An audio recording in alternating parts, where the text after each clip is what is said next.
Assalamualaikum warahmatullahi wabarakatuh. Kembali lagi kawan di Legenda Catur Dunia. Kita masih melanjutkan untuk mengulas permainan Mikhaltal kawan. Selain untuk mengenang kelahiran Mikhaltal tanggal 9 November kemarin, kebetulan juga kita sudah lama tidak mengulas permainan Mikhaltal. Dulu di awal pembentukan channel, admin sangat sering mengulas permainan Mikhaltal kawan. Hampir semua the best gamenya Mikhaltal sudah pernah admin ulas. Cuma di awal-awal pembentukan admin kurang menarik cara penyampaiannya. Mungkin agak sedikit lemot dulu kawan. Ya biasa kawan. Kalau pendatang baru biasanya seperti itu. Sekarang admin fokus untuk mengulas turnamen-turnamen dunia. Catur-catur modern sekarang jarang admin mengulas pemain-pemain tempo dahulu. Dan game yang akan kita ulas dari permainan Mikhaltal ini saat Mikhaltal bermain di event turnamen Intercontinental di Zurich, Swiss kawan tahun 1959. Dan Mikhaltal memenangkan event itu.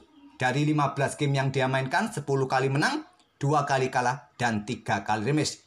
Di event itu juga ada Bobby Fischer. Bobby Fischer menempati posisi ketiga. Dengan kemenangan di Intercontinental itu kawan, Mikhaltal masuk ke kandidat turnamen tahun 1959 dan berhasil juga memenangkan kandidat turnamen itu. Akhirnya di tahun 1960 Mikhaltal menantang juara dunia bertahan Mikhail Botvinnik. Dan Mikhaltal juga berhasil mengalahkan Mikhail Botvinnik tahun 1960. Tapi sayangnya di rematch tahun 1961 Mikhaltal tidak mampu mempertahankan gelar juaranya.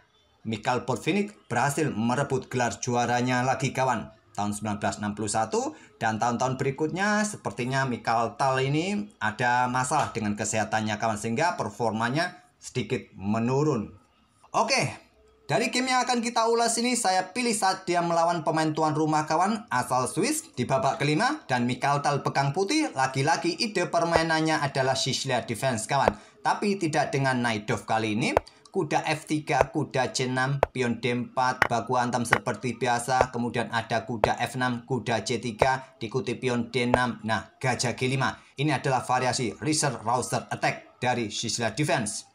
Nah, pilihan utama di sini kawan, pion E6. Ataupun gajah berkembang ke petak D7. Dua pilihan yang paling populer. Tapi yang paling populer adalah pion E6 ini kawan. Inilah yang dipilih oleh hitam. Dan menteri D2, pilihan utama setelah pion E6 dibalas dengan langkah pion H6. Kebanyakan di sini kawan pion A6.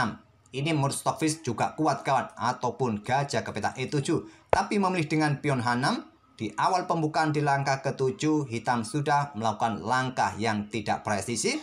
Dan Mikhaltal bertukar gajah sikat kuda F6 diambil balik menggunakan pion. Kenapa tidak diambil menggunakan menteri? Sehingga struktur pionnya tidak rusak. Coba kita otak-atik kawan. Apa yang akan dilakukan oleh putih di sini?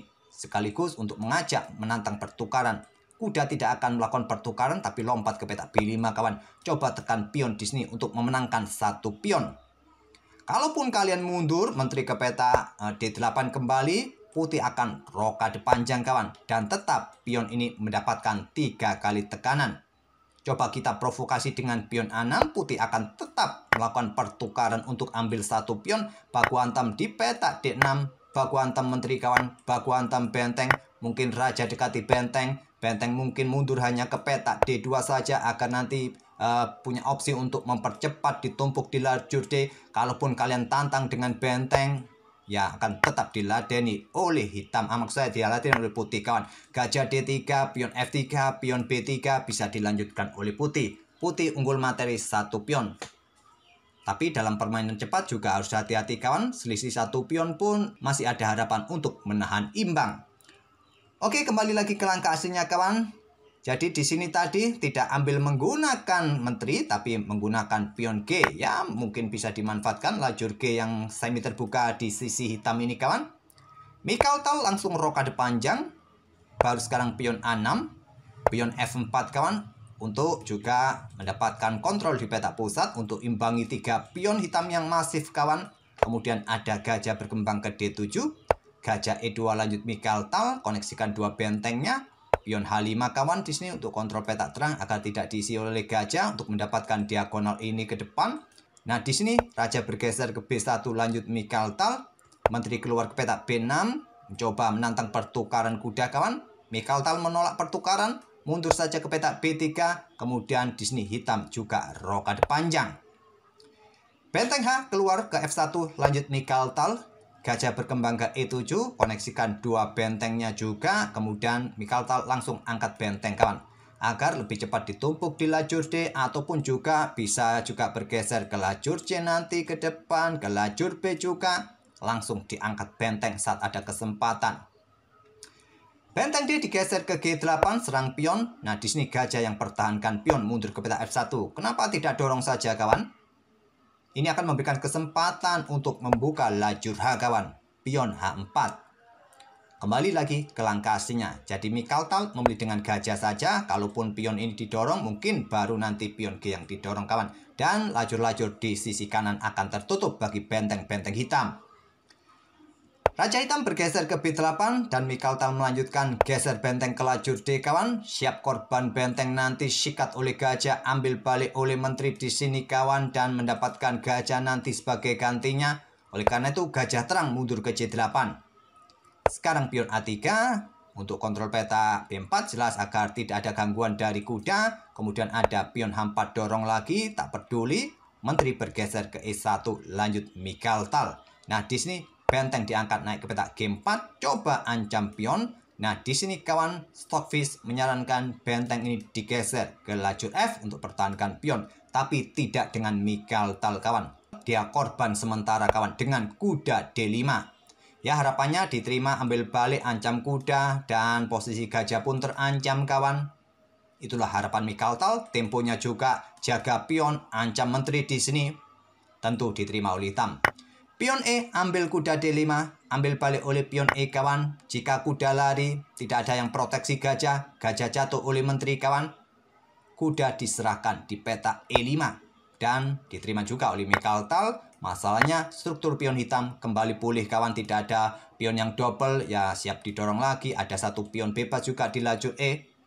Dan Mikaltal melanjutkan kuda A5.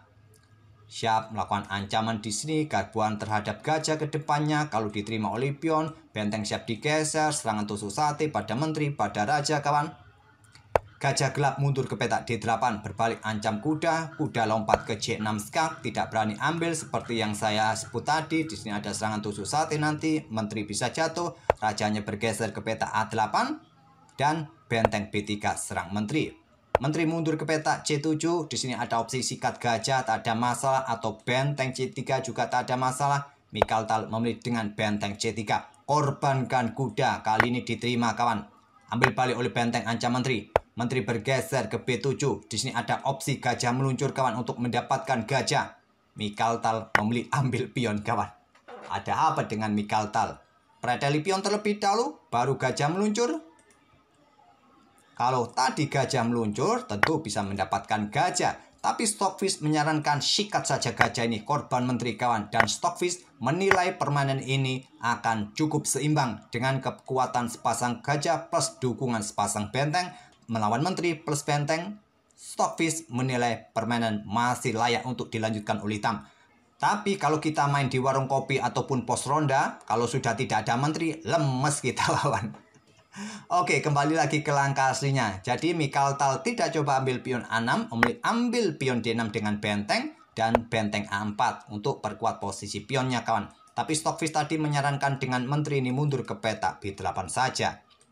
Tapi dengan benteng A4, nah di sini benteng diangkat naik ke peta D3, blunder ternyata kawan. Yang terkuat tadi menteri ambil pion E5 ini kawan. Kalaupun ada serangan tusuk sate di sini, ya ada gantinya. Di sini ataupun di sini bisa jadi kawan.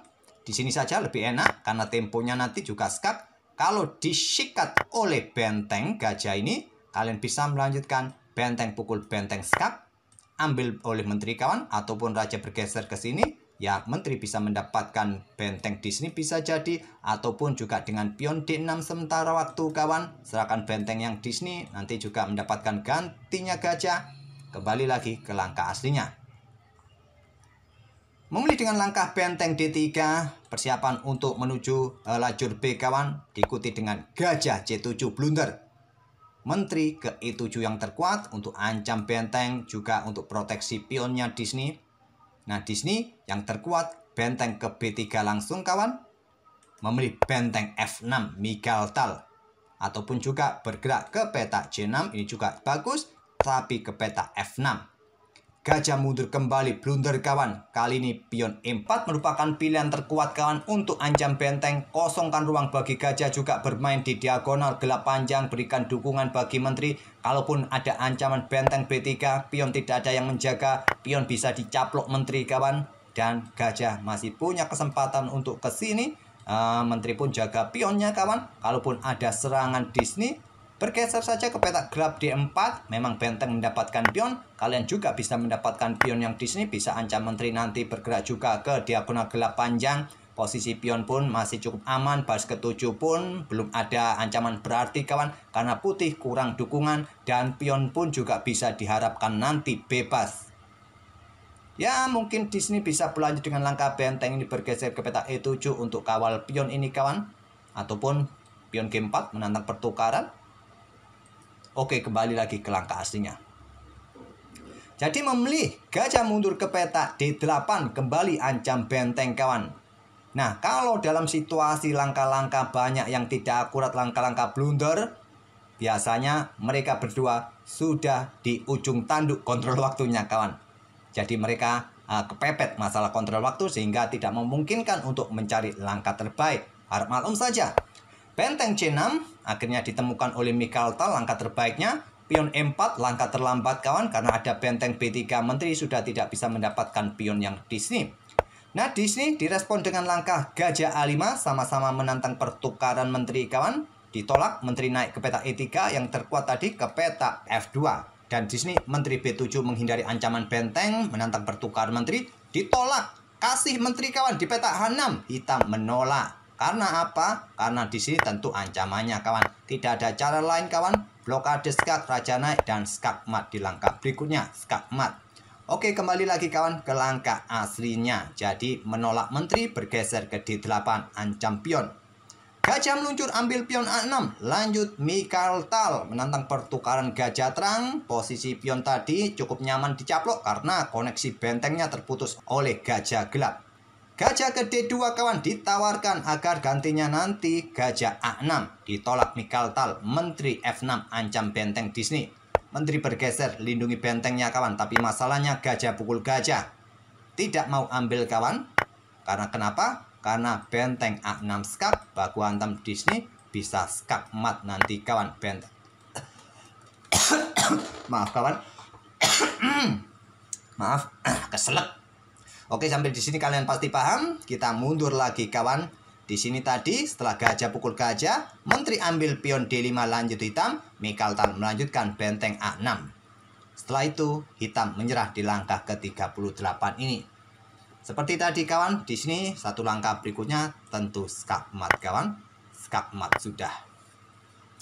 Oke, itulah kawan permainan Mikhail Tal di event Intercontinental tahun 1959 di Zurich, Swiss, di mana Mikhail Tal memenangkan event ini kawan. Dari 16 pemain mendapatkan skor 11,5, hasil dari 10 kali kemenangan dan 3 kali remis, 2 kali kalah.